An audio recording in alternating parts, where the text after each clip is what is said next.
Wow, it has been a full hour, looking at all of these topics.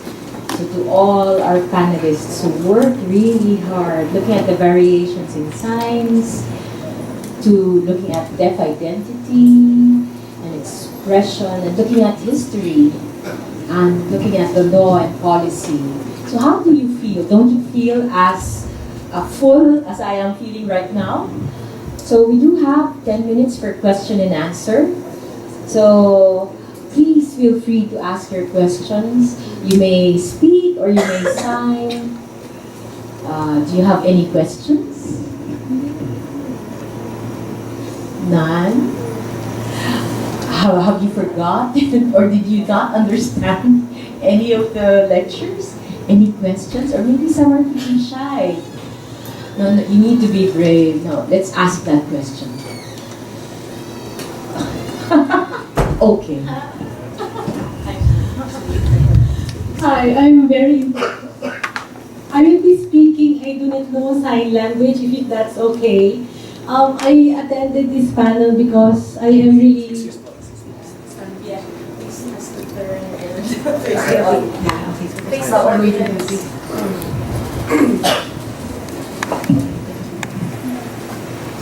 Okay, so good afternoon. I'm Eileen. As I said a while ago, I was very interested to attend this panel because this is something that I'm sure this is a different world that is totally very different from the world that I am. I mean, just try when you ask for someone to speak right now, the very first thing that came to me is for a person like me who comes from a world who can hear and speak, how do I engage with people like you in a way that, can be very sensitive to how you do communicate? So, I don't know. Thank you. Okay, don't you have a question, ma'am? That's the question. How? How? Okay, how do you communicate? Yes, because we do not know. Oh, how do you communicate? Because I was stumped. Like she was sharing her ideas, and so, who would you like to answer your question? Anyone from the panel? Okay, how do we communicate with deaf people? As a hearing person, how do I go about that? Right. So I know that for a hearing person who has experienced meeting a deaf person for the first time, don't worry about it. We can communicate through writing. You can text something on your phone and show me the message. We can also be we'll start with something very basic. Huwag muna tayo sa nosebleed na mga communication. Okay lang po. Yeah. That feeling of being stuck, you can use gestures. Deaf people will understand you. By those gestures, you would be able to understand, like, dun ba? Oo, hindi. Kaya. You can't communicate with a deaf person using your body, using gestures. Don't feel like you can't. Because you can. You can. Any other questions? Oh, deaf. How about the deaf people in the audience? Do you have questions? Okay.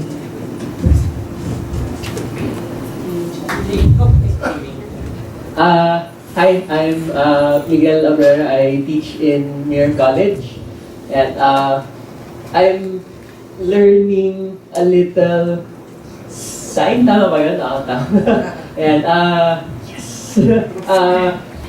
My question is for P, yun sa deaf literature, ang ganda niya, kasi yun, yung emotion from just looking at how she's signing the poem, it evokes a lot of emotion already. Will there be a deeper reading of the poem if you have a better understanding of what she's saying, or is it more of the manner of how you are signing it with nandun ba nanggagaling yung emotion ng poem, or primarily dun sa paano sinasign or nandun din sa kung ano yung mga words na sinasign? May ganong levels ba siya ng... Trick question. I'm not sure if I understood your question completely, but I think the answer would be the same even if it were a poem written in a spoken language. Meaning any poem, any story, any novel can talk about the same things we talk about in normal conversation. Normal conversation, we talk about love, talk about a friend, an enemy, all these things. But what literature does, so they claim, is heighten the experience by using language in a very creative, provocative, evocative, emotional, powerful way. So my answer is the same. Here, was it we are asking, was it what the poem was about, the topic, or was it the use of the words or the signs? It's both. Because even in written literature, it's the same. It's both the idea and the way it was expressed. Because you could have talked about this in normal conversation. For example, the first poem, social commentary on overpopulation, squatters. Sorry, I didn't have time to go through like what the poem meant, no? But like that, no, the squatters with all the houses, dikit-dikit, diba? I can talk about that, alam ba, yung mga squatters, yan, they got evicted, blah, blah, blah. But here, Filipino Sign Language can be used to tell that in a poetic way. With that, if you did not understand all of it, I would like to think that even then, you said, it kind of sparked something. There's emotion elicited, and that's what literature does. Diba? It's supposed to elicit an emotional response from the audience because you can relate somehow as a human being. I hope I answered your question. Thank you. Can I add a little footnote? Prior to sign linguistics research, which began in the 1960s, a lot of hearing people looked at deaf people and they said, oh, they're so theatrical, they're so emotional in the way they communicate. And later on, syntax research actually showed that all of these facial expressions which are broken down are actually part of the grammar. So it's not really a part of emotionality in terms of, but it is a characteristic of the language. So something to think about.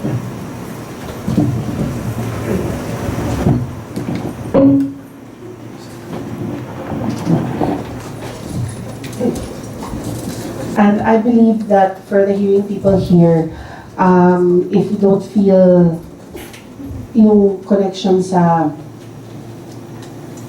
sign, kunyari, di ba? Hearing people, you're also very visual, right? You see, like for example, you see the deaf people, or ako, yung experience ko, for example, when someone is speaking na walang emotion yung mukha, di ba? Parang hindi naman natural, di ba? Now, for a deaf person, it's the same thing, yung gestures and then the poems also, you see a lot of emotion because that's part of what that art form is.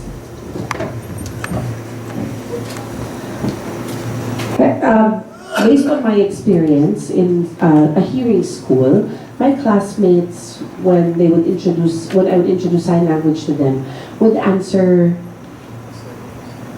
ASL. Sorry, excuse me. It's not ASL.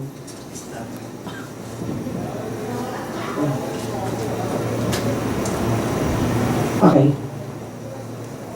So my hearing classmates would ask. Sorry, somebody. Wait a minute, time out. Alright, okay. Okay, based on my experience, my hearing classmates would ask me to sign in ASL. But I would, when I introduced FSL, they would know about it. But actually, a lot of people use FSL and they would say na, oh, but I prefer ASL, I prefer ASL. So how do you solve or something like that? Who do you want to answer your question? And Anyone from the panel? whoever. So is there anyone who wants to answer that question? Okay, then. So I understand that for hearing people who do not have an awareness of sign language on ASL or FSL, for example, maybe there's been a long influence of ASL or not long effect of ASL because of that. And so how do you explain? We have, there is an influence of ASL, yes. 70%. Wait. But there are FSLs that The figures, existing. be careful of those figures because you need more research to be able to say that it's really 70. Yeah, so let's be careful. So what we're asking is how do you solve that? It's very important to explain that our language is Filipino Sign Language, and it's really just a matter of respect, the respect for our choice. And then, of course, encouraging those who want to learn to communicate with us to sign in FSL. And also to advocate that we are Filipinos and it's important that this be explained well. They can, of course, contact the Philippine Federation of the Deaf to explain more about our culture and other aspects of the deaf community. And then to add to what Carol is saying, that in terms of human rights, like, can people be forced to use a language? The core is respect. So we're Filipinos, growing here in the Philippines, realizing that we do have our own language. It's something that we're really proud of. And so we encourage that pride in our heritage, pride in our language. But, you know, it's like an individual thing too. When we say that I am proud to be using FSL. So it's the government that actually, if you look at the CRPD, it's government who's responsible also for encouraging the use of sign language. So, you know, others have the freedom, you know, to make decisions about language, but government is compelled by law, compelled by the conventions to use Filipino Sign Language. And it's also important to show that, first of all, FSL is our mother tongue, our first language. We need to remember that as Filipinos, it shows our love for country and our pride for being Filipinos. And also, we have to be very clear in our understanding of language use. Yung labeling of FSL, ASL, SE, etc. Really, it's looking at ourselves and it's looking at how we use our language, what language we use. And then maybe, as it was mentioned, the system, the importance of a system for evaluation, of an awareness. We should encourage the use of our own language, which is Filipino Sign Language. And as we do this, people can see that, you know, we are born as Filipinos, and this is something that we should be proud of. We should advocate as Filipino deaf. Alright. Okay. So I think we have 2 minutes. Anything that you'd like to ask? Hello, my name is Peeps, and I work at the College of St. Benilde, and I am a project coordinator for the model high school that we're setting up for the deaf over there. And we have been collecting signs for teaching materials in the high school level. And now that I see your presentation, there are, as you said, different signs that are influenced by SEE, manually coded English, and ASL. And we use this in the materials that we have. Maybe, let's say, for example, a student uses ASL or SEE or manually coded English. For example, if we choose to use FSL, will that not exclude the other deaf and the languages that they have? Okay, very quickly, let me just explain to you RA 10533, which is a K-12 law. And it says that we are required to teach in the language of the learner, the deaf children. So for high school, let's refer to the law. Let's refer to the law, and I feel that that's something that we should follow. We're not excluding really, but we're just saying that we're prioritizing the language of the Filipino deaf, which is FSL.